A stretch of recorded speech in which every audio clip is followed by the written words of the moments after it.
Peşinen 27 Şubat'ın Kürt siyasi hareketi açısından ve Başkan Öcalan açısından öyle kendiliğinden ortaya çıkan bir ve kendi zamanıyla sınırlı bir çağrı olmadığını bilmek gerekiyor.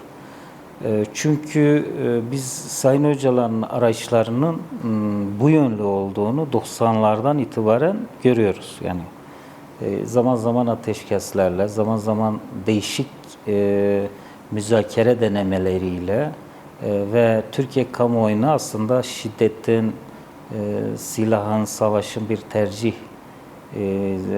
bir tercih olmadığı, bir zorunluluk olduğu ve imkan olanakların el vermesi durumunda bu tercihin değişebileceğini sürekli söylüyordu ve İmralı'da yazdığı manifestolarla ya da savunmalarla bunu daha da derinleştirdi. Hatta PKK'nın feshini 2003'lerde gündeme aldı. Daha sonra hem konjonktürel durum hem de dışarıdan yönelimler ile özellikle tasfiye girişimleri bu çabasını boşa çıkarttı. Dolayısıyla 27 Şubat çağrısının Kürt hareketi açısından, Sayın Öcalan açısından böyle bir arka perdesi var. Nedir bu arka perde? Çözümün diyalogla, şiddetsiz, çatışmasız, insan ölümüne yol açmaksızın ve mücadelenin de aslında pekala silah ve şiddete başvurmadan yürütülebilecek koşul ve zeminlerinin artık oluştuğunu söyleyen bir arka perde.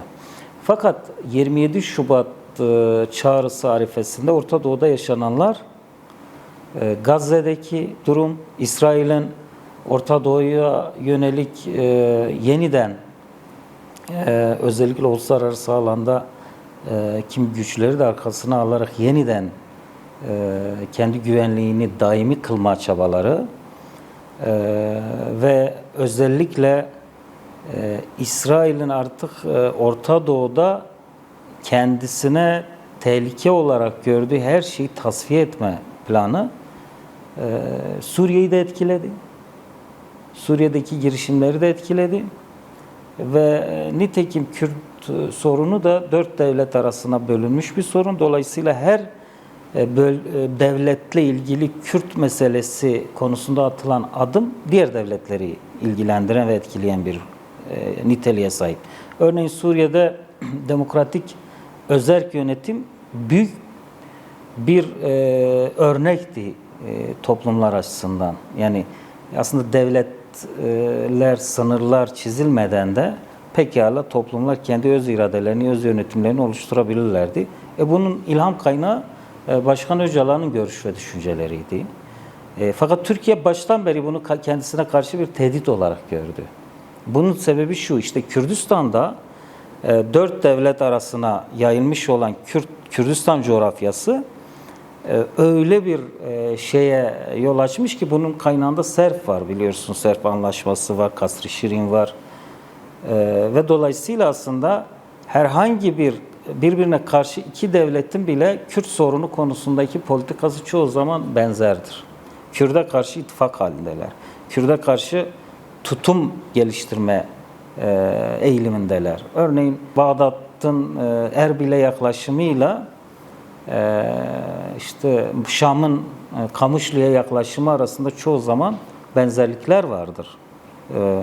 Ya da işte İran'ın Kürtleri böyle inkar edip kimliksizleştirme, Şara'nın Kürt statüsünü dağıtma girişimleriyle Ankara'nın Kürt'e yönelik yaklaşımı arasında benzerlikler var. Dolayısıyla Orta Doğu'daki bu alt üst oluş devlette de bir şeye yol açtı, bir kaygıya, bir bu yükü artık kaldırmanın her zaman risk barındırdığı duygusunu geliştirdi.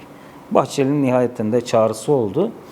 Esas olarak Bahçeli'nin çağrısı Orta Doğu'dan yayılan ve giderek halklar üzerine kurulan bu yeni yapılanmanın ve yeni dizaynın aslında Türkiye'ye etkisinin kaygısıydı. Yani kaygı şuydu, kaygı Kürt sorunu artık uluslararası bir soruna dönüştü. Orta Doğu'da neredeyse 30-40 yıldır bütün çabalara rağmen ve stratejik inkar aklının Ankara'dan yönetilmesine rağmen zayıflamayan bir Kürt potansiyeli ve dinamiği var. Dolayısıyla giderek güçlenen, uluslararası alanda kimi ittifak ve ilişkilere girme zemini yakalamış bir Kürt dinamiği var. Dolayısıyla Türkiye'nin kendi Kürt sorununu şiddet ve çatışma zemininden çözmesinin Türkiye'nin yararına olacağını düşündüler. Tabii yani Kürt hareketinin Başkan Öcalan'ın görüşüyle devletin görüşü bu anlamda aynı değil. Başkan Öcalan ortaya çıkan koşulları ve imkanları değerlendirerek yeni bir yol açmaya çalışıyor. Bu ölümlerin Kürdistan'ın giderek Gazze'leşmesinin önüne geçmeye ve aslında demokratik bir mücadele zemini hazırlamaya çalışırken Türkiye ise aslında kendisi açısından ya da Türk devlet aklıysa kendisi açısından risk ve tehlike olarak gördüğü, yük olarak gördüğü, kaldırılması zor olan bir işte diyelim ki yük haline gelen bu sorundan kurtulmak ve Kürt'e nihayetinde en az statü tanımak temelinde en az imkan olanak verme, yani Kürt meselesini de şiddet ve savaş, çatışma, silah zemininde ele alan bir devlet aklı var. Dolayısıyla aslında şu an müzakere, Sayın Öcalan'la yürütülen müzakere çok büyük bir mücadeledir aynı zamanda. Sayın Öcalan'ın yürüttüğü müzakerenin esasında sorunu gerçek anlamda bir özgürlük, bir hukuk, demokratikleşme vesilesi haline getirme mücadelesi yürütüyor. Diğer akıl şüphesiz tasfiye ve inkar kodlarından tamamen sıyrılmamış ama en azından diyaloğa, müzakereye ve en azından Sayın Öcalan'ın deyişiyle idam sehpasından masaya, tartışmaya getiren bir çağrı. Dolayısıyla 27 Şubat esas olarak bir dönemin, bir yöntemin, bir aracın terk edilmesi, kapatılması iken yeni bir dönemin, yeni bir mücadele biçiminin ve yeni bir kendini ifade etme biçiminin Türk-Kürt kardeşliği, tarihsel Türk-Kürt kardeşliğinin yeniden tesisi konusunda bir çaba, bir girişim olarak tanımlanabilir. O yüzden 27 Şubat'ta bir bitme, bir işte sonlandırma değil, belki en güçlü başlangıç olarak tanımlamak mümkün. Orta Doğu'da kendi katı varlığından taviz vermeyen her devlet veya güç tasfiye olacak. Bu çok net. Yani şöyle bir şey, katı olan kırılır, dağılır. Esnek olan kapsar, kapsayıcı olur. Şimdi dolayısıyla İran örneğinde gördüğümüz gibi bütün bu çatışmaların merkezinde İran'ın elbette işin içinde petrol, ticaret, yeraltı yerüstü zenginlikleri var ama özü itibariyle uluslararası alanın İran'a müdahaleye rıza gösterdiği, İran neredeyse yönetici kadroların tümünün tasfiye edilmesine göz yumduğu bir nokta var. İran'ın antidemokratik karakteri, İran'ın halkların özgürlüğüne, inançların özgürlüğüne olan katı yaklaşımı, idam politikası, dolayısıyla meşruiyet sağlamıyor İran yönetimine. O açıdan Orta Doğu'daki herhangi bir devlet açısından bu geçerli. Şara için de geçerli. Demokratikleşip farklılıklarıyla yaşama kanunu ve iradesi, inisiyatifi göstermeyen her güç tehdit altındadır. Neden tehdit altında? Uluslararası güçler kaşır, halklar özgürlük talep eder. Halkların lehine mi, aleyhine mi sonuçlanır bilinmez ama özü itibariyle bir kambur, bir pranga olarak halkların özgürlük, inançların özgürlük sorunu bir rejim açısından hakikaten artık Orta Doğu'da gelinen aşamada 3. Dünya Savaşı arifesinden bahsediyoruz. Bir tehdittir, bir ciddi bir risktir. Eğer çözülmez ise büyük bir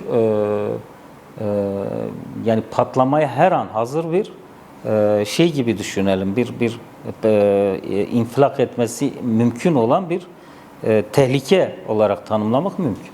İran'daki durum artık geri dönülmezdir. Yani uluslararası güçler İran'ın yönetimini kendisine boyun eğen, İran'ın bütün zenginliklerini peşkeş çeken bir yönetim olarak kurguluyor olabilir. Böyle bir yönetim bize lazım diyebiliyor. Amerika'sı da, İngiltere'si de. Ama halklar artık İran'da özgürlük dışında demokratik bir sistem dışında bir tercihi kabul etmeyeceklerini gösteriyorlar. İnançlar da öyle. Onun için yani uluslararası alanda saldırıların durması İran'ın rahatlatmaz. Ömrünü uzatabilir. Uluslararası alandaki bu anlaşmalar İran ile Amerika arasındaki, İsrail arasındaki savaş bitti anlamına gelmez. Bu bir ertelemedir karşılıklı. Aslında birbirini yoklamadır. Yoksa İran'da artık geri dönülmez yola girilmiştir. Şimdi o zaman çok tartışıldı. Yani hakikaten silahlar gömülsün mü? Silahlar bir üçüncü güce teslim mi edilsin? Silahlar bir yerde toplansın, bir depoya mı kilitlensin? Ama hem Sayın Öcalan hem de Özgürlük Hareketi tercihen yakılmanın, yani silahı yakmanın daha derin anlamlar taşıdığını savundu ve bu öneri hem PKK yönetiminden hem de Sayın Öcalan'dan geldi. Hepimiz de gördük sonra. Yani esas olarak yakmak birkaç anlama geliyor. Bir arınmadır. Arınma yani dönülmez bir şekilde bir metodu, bir aracı, bir yöntemi devre dışı bırakma. Bu samimiyetin ne kadar içten ve derinden olduğunu gösteren bir mesaj idi. Yani ne gömüldü, biliyorsunuz yani metaforik olarak kimisi diyor işte gömülen silah mutlaka bir gün çıkarılır. Bir yere kapatılan silah mutlaka bir gün tekrar ele alınabilir, kaldırılabilir. Ama Özgürlük Hareketi, Kürt Özgürlük Hareketi öyle bir mesaj verdi ki dünyaya, yani en az PKK'nın Fesih Kongresi kadar etkili bir mesajdı. Neydi bu? Yani orada yakılan bir demir parçası, bir işte artık muhtevası neyse orada namlular değildi yakılan şey.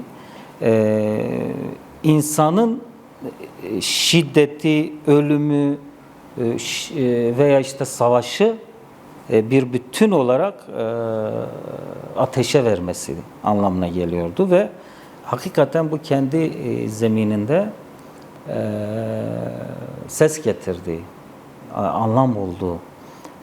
Örneğin ateş yakar, arındırır ama işte doğadaki hiçbir şey tamamen yok olmaz. Örneğin kül aslında arınmanın şeyidir Orta Doğu toplumlarında. Mesela birçok yerde aslında yıkanmak için, temizlenmek için kül kullanılır. Esas olarak oradaki yakma eylemi kararlılığın düzeyini gösteriyor. Bu konuda bir de şöyle bir şey var.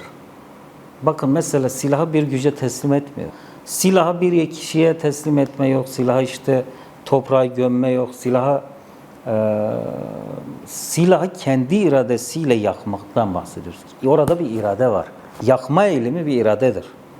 İrade belirtir. Yani kendi irademle, kendi tercihimle en radikalini, en geriye dönülmezini, en diyelim ki etkili yöntemi ben tercih ediyorum dedi Besi Hozat ve grubu. Ve hakikaten dünyaya da, Türkiye kamuoyuna da, vicdanlara da şu mesaj verildi. Evet, biz demokratik bir ülke, demokratik bir cumhuriyette özgür bir topluluk olarak, Kürtlerin bir ferdi olarak hem demokrasi mücadelesi vermeye, hem dahil olmaya, hem de bir daha eğer yol açılırsa insanların ölümünü, savaşı ateşe verme var orada. Savaşı işte bu kadar savaşa mecbur bırakılmış bir güç bu kadar radikal bir şekilde savaşı tarihe gömen bir sembolik ve metaforik eylem gerçekleştirdi. Dolayısıyla biz 11 Temmuz'dan bugüne gerçekleşen yani daha doğrusu devam eden gelişmeler maalesef o yüksek kararlılıktaki eylemin ve etkinliğin düzeyine ulaşan bir politika ve yaklaşım göremiyoruz. Silahlar yakıldı ama Kürtlerin özgürlük sorunu devam ediyor. Evet, silahlar yakıldı ama silahı yakan gerilla hala dağda. Devletin muhatap olarak devlet diyorum. Yani bu sürecin bir ayağı da o. Bu yüksek düzeydeki yani Başkan Öcalan'ın iradesiyle gerçekleşen, ancak onun yapabildiği, ancak onun çağrısıyla gerçekleşebilecek olan bu çağrıya atfen yasaların çıkarılması gerekiyordu hemen. Bu ısrarla ertelendi ve yazık edildi bu geçen bir yıla. Sayın Öcalan hala İmralı'da ve sınırlı koşullara ve sınırlı hatta imkansızlıklar içinde bu süreci yürütüyor.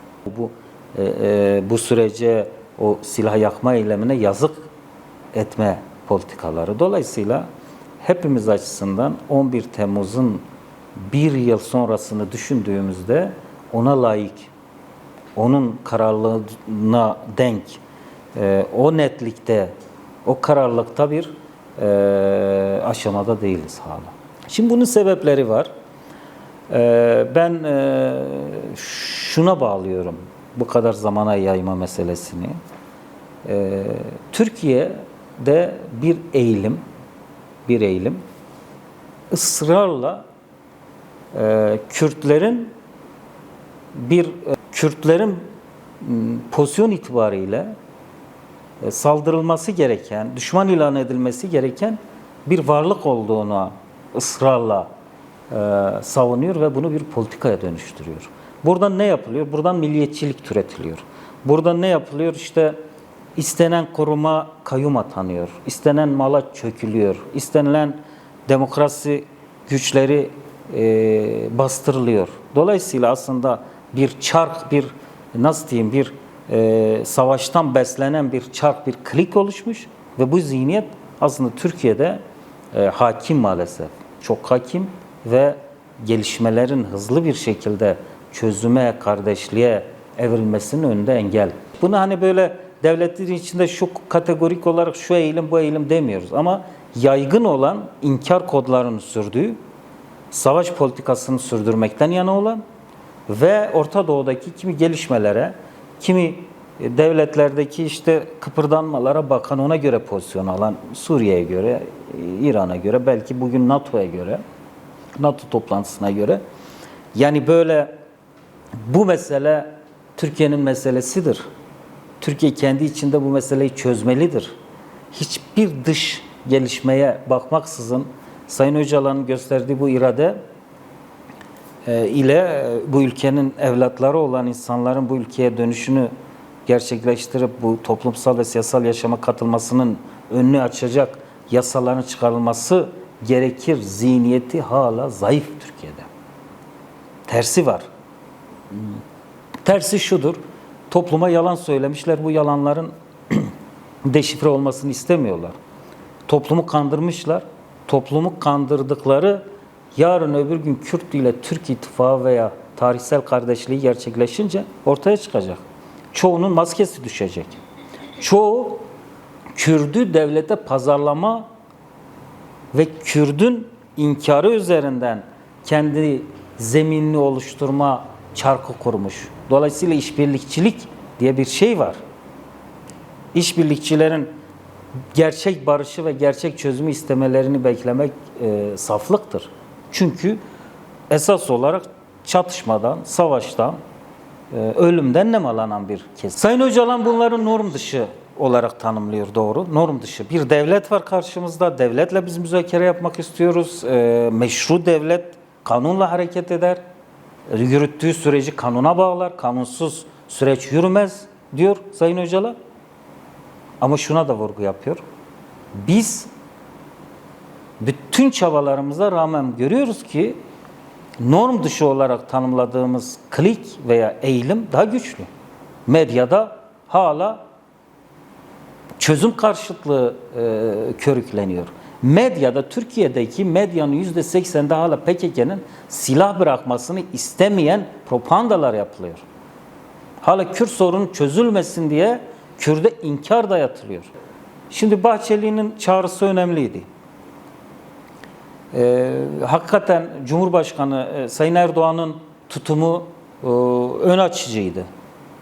Fakat iş pratik adımlara gelince Bahçeli'nin çağrısı da havada kalıyor. Sayın Erdoğan'ın heyetimizle yaptığı görüşmeler sonuçsuz kalıyor. İmralı heyetinin devlet ve diğer kurumsal yapılarla yaptığı müzakereler sonuçsuz kalıyor. Sayın Öcalan'la yapılan görüşmelerde çok önemli öneriler ve çözüm paketleri oluşuyor. Muhatap yok, dönüş olmuyor. Dolayısıyla aslında bir oyalama, bir zamana yayma politikasının olduğu hissi giderek derinleşiyor. Şimdi ne yapmalı bunun karşısında? Yani Kürtlere, yani Kürt halkının bu sürece şüpheyle bakmasının temel nedeni bu. Bu devletteki muğlak, adım atmayan, zamana yayan, sürekli söz ile, laf ile sürecin yürüyeceğini düşünen siyasal akıl umutları giderek tüketiyor. Yani siyasal akıl aslında inkar ve zamana yayma politikasını tercih eden bir siyasal akıl. Bahçeli'nin de çağrılarını boşa düşüren bir akıl. O açıdan benim bahsettiğim şey aslında sürece negatif yaklaşan, süreci zamana yayan, yasal, mesela yasa nedir? Yasa bir, PKK feshetti kendini. Dolayısıyla PKK'den kalan bütün soruşturmaların, takiplerin, tahkikatların, davaların bitmesi lazım. Bunun hukuku oluşturulur. 5 madde, 10 maddelik bir hukuk paketi. Her düzeyde konuşuldu. Ama bir haftada meclisin çıkaracağı şey neredeyse 1 yıl oldu. Hala bir taslak var mı yok mu tartışmasını bu iktidar yürüttürüyor bize. Hala DEM Parti olarak da sürecin bir tarafı olan harekette, heyetimizde Sayın Öcalan da iktidarın üzerinde çalıştığı taslağın madde madde neyi kapsadığını bilmiyor. Çok önemli öneriler yapmıştır Sayın Öcalan. 7-8 maddelik öneriler yaptı. DEM Parti hukukçuları öneriler çerçeve konuştu. Hem Sayın Öcalan'la hem heyetle. İktidarla, iktidarın kurmaylarıyla tartışmalar yürütüldü. MHP ile tartışmalar yürütüldü. Ama iş geliyor, nereye takılıyor? Taslak var, üzerinde çalışıyoruz deyip zamana yayma. Sayın Öcalan'ın birkaç tane temel çizgisi var. Bir, yasa kapsayıcı olmalı. Gerilla komutanlarını kapsamayan bir yasayı savaşçılar rağbet etmez, ciddiye almaz. İki, suça bulaşmış, suça bulaşmamış tartışması çok gereksiz bir tartışma. PKK zaten yasa dışı bir örgüt. Dolayısıyla ona üye olan herkes suçlu ilan edilmiş. Üçüncüsü, Sayın Öcalan dahil bütün PKK ile yargılanan her insanın, herkesin kapsayabilecek nitelikte ve süreli bir yasa olması. Diğeri şudur, bizim de talebimizdir, kamuoyunda talebi, zaten 3-4 miting oldu, o mitinglerde de gördünüz. Sayın Öcalan'ın özgür koşullarda bu sürece öncülük etmesidir. Şimdi PKK'nın ikna edilmesi, kongreyi yapması, silah yakması Sayın Öcalan'ın gücüyle ilgilidir. Onun dışında birinin bunu yapması mümkün değil.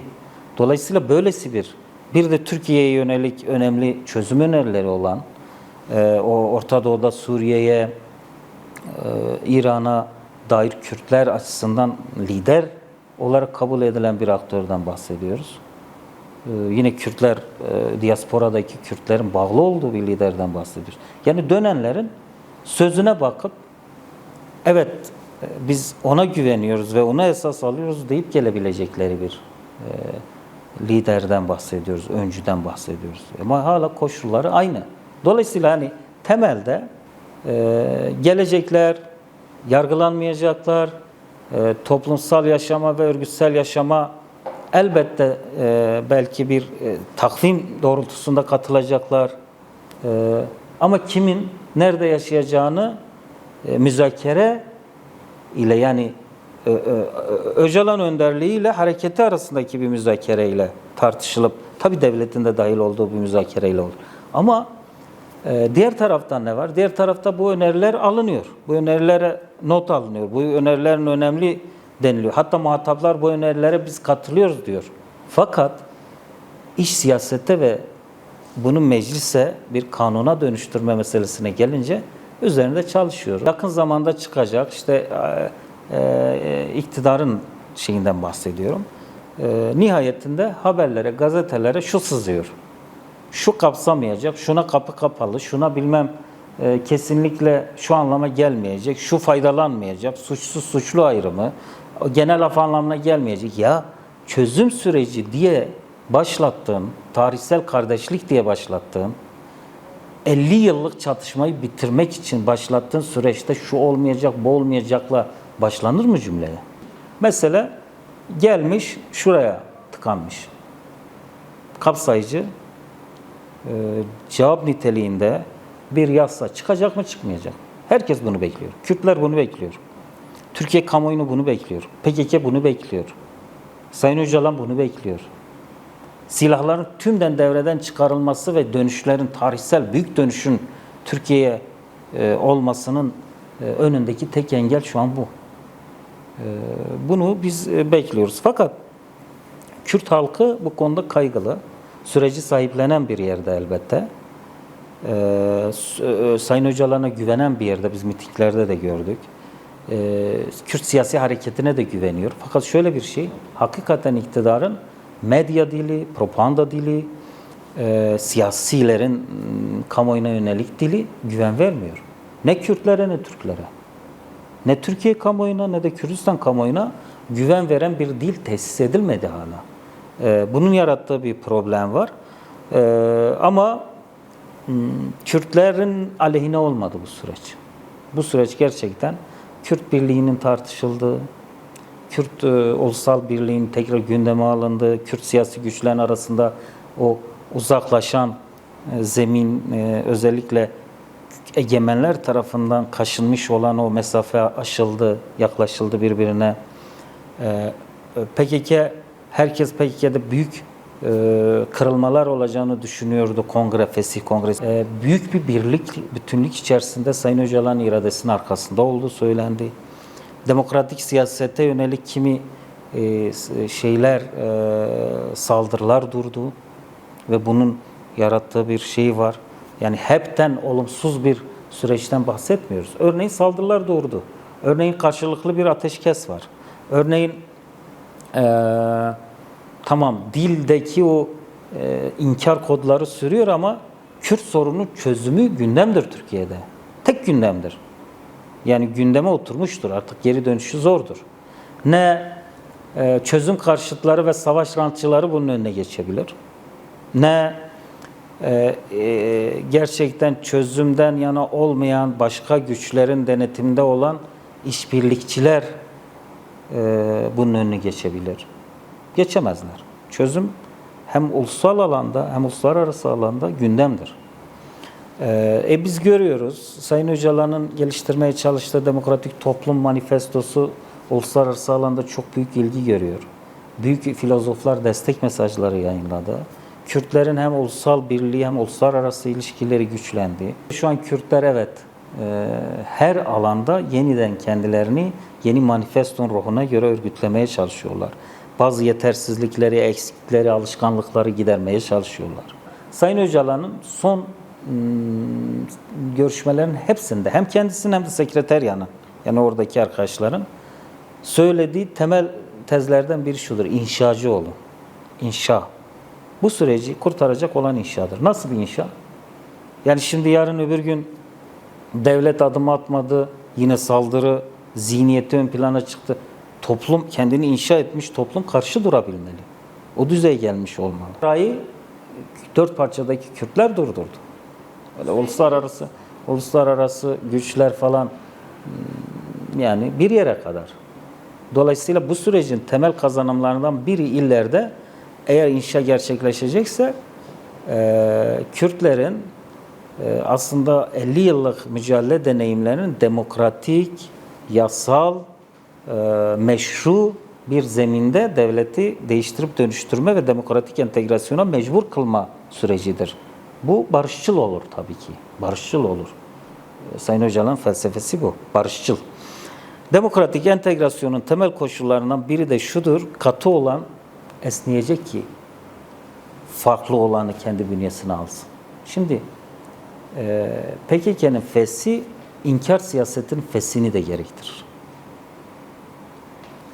İsyanın bitirilmesi, isyanın bastırma politikalarında bitirilmesine sebep olmalı.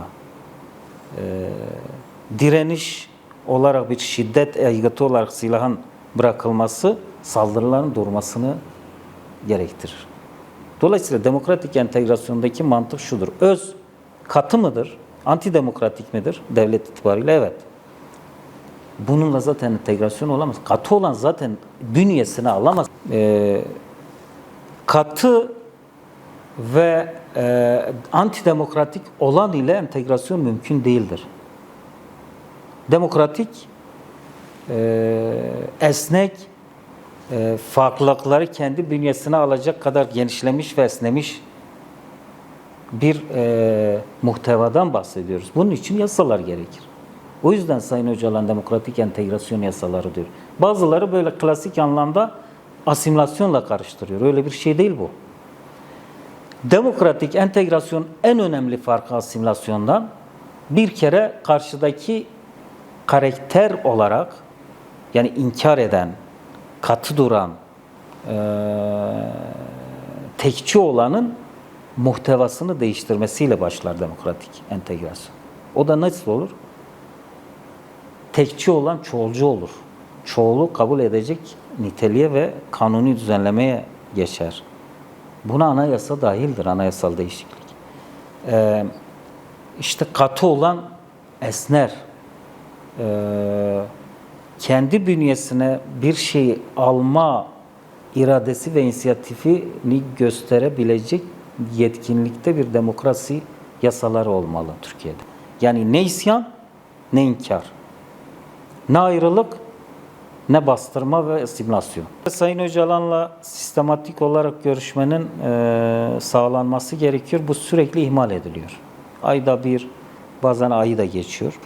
Dolayısıyla Sayın Öcalan'la sağlıklı iletişimin olmaması sebebiyle bu yasaların çıkmasının bir gecikmesi de bu. İkincisi, yasa çerçevesinin taslağının şu an tartışılıyor olması ve muhtevasının belirlenmesinden sonra bu yasa heyet Sayın Öcalan'la da ortaklaştıracak. Nasıl? Yani bir kere baş müzakereci olarak tanımlanan aktör Kürt siyasi hareketi adına bunun uygun olup olmadığına bakmalıdır. Yoksa bu yasadan faydalanacak olan, bu yasayı ciddiye alacak olan PKK'dir ve PKK bu irade Sayın Öcalan'dadır. Dolayısıyla bu taslaktan bahsediyoruz. Sayın Öcalan'la tartışılması lazım. Heyetimiz bu konuda kendi önerilerini de alacak, görüşlerini de alacak. Daha sonra bu süreç mecliste başlayacak. Şimdi bu aşamadayız biz. Fakat basına yansıyan, basının kimi haberlerine yansıyan kısmı ile ilgili kaygılar oluşuyor. Yani bu haberlerin kaynağı eğer iktidar ise ve bu haberlere göre bir yasa çıkaracaksa hakikaten geçmiş olsun. İktidar olarak, muhataplar olarak bu haberlere kabul eden, bu haberleri teyit eden bir tutum yok. Tersi var. Yasanın kapsayıcı olduğu, yasanın ihtiyaca cevap olabileceği, bunun üzerinde çalışmaların yürütüldüğü söyleniyor. Fakat bir eğilimin sürekli basını böyle enforme etmesi kaygı vericidir. Bir hedef ile yapılıyor bu. Bir amaçla yapılıyor bu. Dolayısıyla bize düşen, DEM Parti'ye düşen daha böyle bir yola girilmez iken uyarımızı yapmış olduk. Temmuz'da yasanın çıkması konusunda hem Sayın Öcalan hem iktidar hem DEM Parti hem de Meclis Başkanı bu konuda hemfikir. Temmuz'da yasanın bir hafta içerisinde çıkması planlanıyor.